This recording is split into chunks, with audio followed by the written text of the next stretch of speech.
All right, welcome back to Onebar and Lupagus Show. I'm Onebar with Lupagus. Free agency, I would say for the most part, is over. We're going to give it a grade. We're going to talk about the players we lost, the players we gained, how this helps. Let us know in the comments. Give us your grade, and also hit that sub. We've hit a wall. We need some subs. We got to get to 15K, baby. Yeah, we've actually gone the wrong way overnight. Horrible thing to wake up to. So hit that button, subscribe, and yeah, free agency is basically over. Yes, there's gonna be a few last signings here that trickle in, but for the most part, it's the book's closed. And we're gonna put a grade on it because why wouldn't we? I gotta say, I still expect a big old signing after the draft. Something weird. Something weird's gonna happen. We're gonna get a big boy. Vikings, as of now, have about 21 million with the Bradbury cut. I believe that does go up to 27 at some point. But they still got a lot of cash in the old bank account. But let's start with the loved ones we lost. And we don't got to talk about everyone, but no. I think the moral of the story is everybody we lost, we pretty much expected. Yeah, for the most part, I think the only real surprise there would be like Daniel Jones. I think the Vikings actually thought he was going to come back. But when they heard he was talking to the Colts, they pulled the offer. So they said, screw you, Daniel. So I thought he was going to be back. Of all those guys, he's the one I really thought was coming back. Yeah, and Garrett Bradbury isn't on this list, and he's there too. But yeah, Daniel Jones, I mean, we didn't really expect. I mean, Ed Ingram trade to even get anything for him was a big win. But yeah, I mean, that's the best part. Our hearts don't hurt as far as guys we lost. Expected almost all of these. I did kind of think Johnny Munt might come back, but that was more had to have talking. Nobody wanted him back. In the first hour, he was signed by Jacksonville. Hot commodity, that Johnny Munt. We wish everyone on this list well, but we won't probably miss you overly a ton.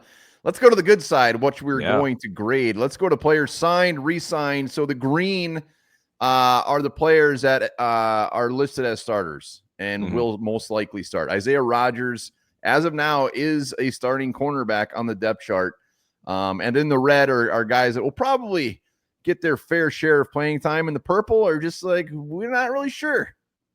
I appreciate you color coding this. It's very handy, very helpful. Well, look at the green. I mean, look at all these starters. I mean, let's start with the re-signed. Start on the re-signed column. Taker. Yeah, I mean, Byron Murphy, the cost was high. We knew it was going to be. Vikings, it was the waning hours of day one. Got that deal done. Aaron Jones, day before free agency opened up, got him re-signed. Love that. Ryan Wright was a little bit of a surprise to me because there was rumors and rumblings that they're going to look at other options for punter. They still might do that. And then Theo Jackson, a guy who I know you got him in red there, but he may be seeing a lot of snaps this year. I really think they think he's the next thing as safety when Harrison Smith does finally retire. So other guys who brought back, two in the secondary, I think will have roles, and obviously Aaron Jones is huge. And the Byron Murphy, I mean, the moral or the theme again is these contracts are so team friendly. When you look at the guarantee, you look at the signing bonuses, like they're not overly crazy when you actually look at the numbers. So a fantastic job as the guys they've re-signed. The one thing out of the re-signed column is Aaron Jones. I mean, I think it's $9 million guaranteed, right, for 2 years. That one was a little more expensive than I thought it would be, but I'm not like my panties are still normal. They're not in a bunch. Are they like silk or what? That's none of your business. That's really sick question. Those are my panties. So so and Byron Murphy coming back was just so damn huge, so big time. Let's go over to the new Vikings. I mean, the thought that we got 5 new starters at positions that were in desperate need, not even getting into the red yet. Let's start with the green. Yeah, let's start the two on the D line, the two big men who can get after the passer, Jonathan Allen and Javon Hargrave. Yeah, the one thing about them, they're older, but you know what? Who gives a shit? You get 1 or 2 really good years from these guys.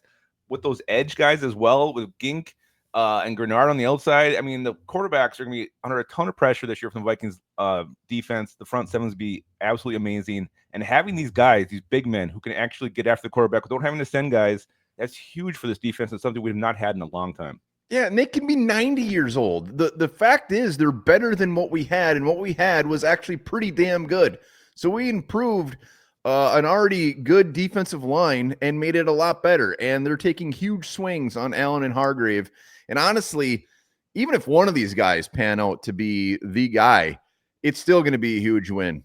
Like, I mean, we got Harrison Phillips. We're probably going to use a draft pick on a defensive lineman. Mm-hmm. Our front seven is ridiculous. If you're playing the Vikings, you should be shitting your pants because we're going to be all over you. You should be shitting your silk panties is what you should be doing. Yeah, and there's also injury concern with these guys, not just the age. They're both coming off injuries, so that's also kind of a bit of a risk. So these aren't like safe, clean signings. There's some risk here, but I love both of those signings very, very much. Go over the offensive line. They said we're going to build up the trenches, and they sure as hell did that, taking 2 guys from the Colts. Ryan Kelly, we didn't really see that one coming. We kind of thought we'd be stuck with Garrett Bradbury another season, but no.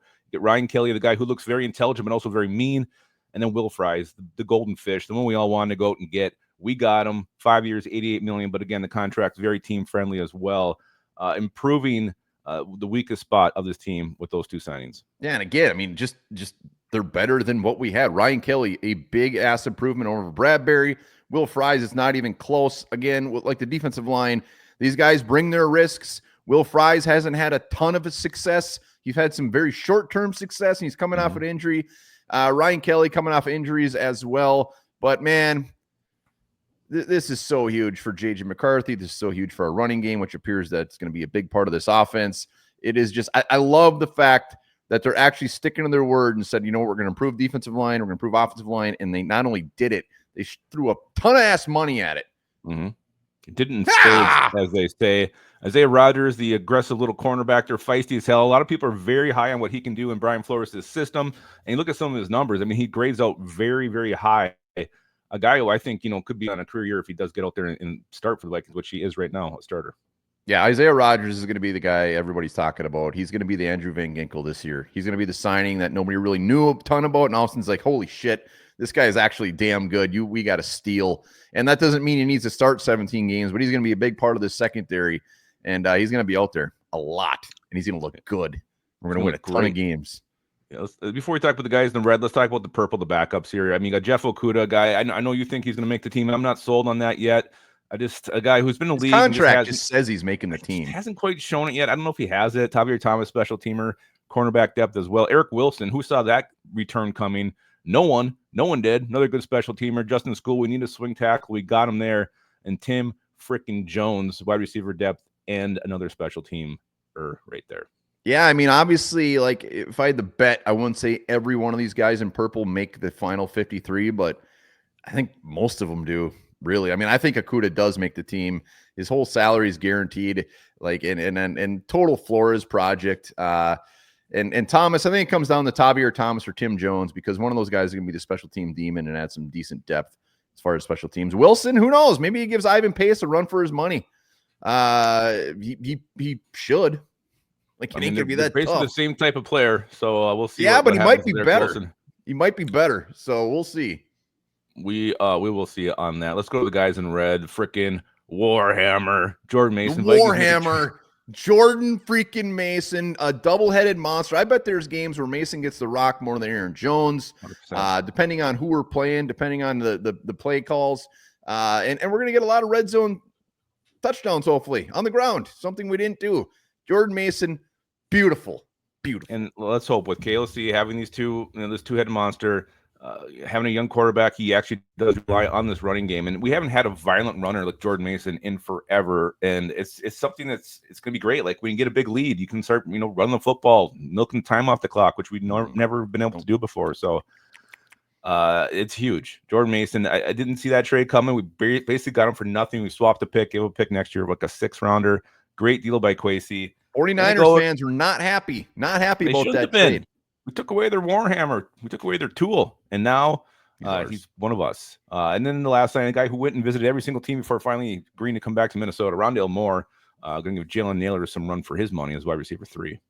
Not only that, but should be a pretty big player in the special teams, returning punts. Just an elusive offensive weapon that will be fun to watch. And he'll be a perfect fit into this offense. Like, Rondale Moore is on the same as like the Jeffrey Okudahs. He's coming here, and hopefully he's going to have a little resurgence on a career that's been a little bit disappointing. But he is coming off that injury.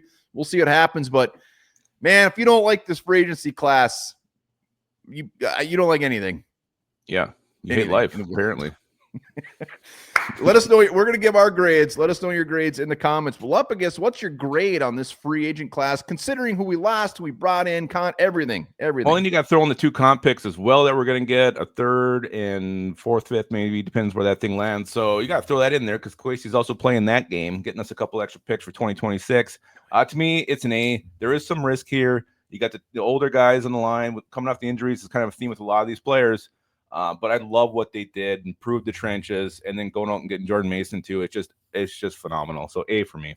Yeah, I did an A- on the live, so I guess I can't change it. I say A-, but that's just me being an ass. It really should be about an A+. But the A- again, it just is just the injury concern, and every player has injury concerns, but a lot of these guys have a history of it. So we'll see what happens. But it's an A- easily. I love this class. I think between this one and last year's, this roster is going to be absolutely stacked, like a big old plate of pancakes. Expectations should be very high, and it's really all going to come down to our young quarterback, how far we go with this group. But this is one of the best rosters we've fielded in a long time. Hell yeah! Let us know your grade in the comments. Remember to hit that sub button. We'll be here all damn weekend. Yeah, remember this. I think I maybe already told you this, but I'm going to tell you again. Eating broccoli can make your brain more powerful and sharpen your thinking.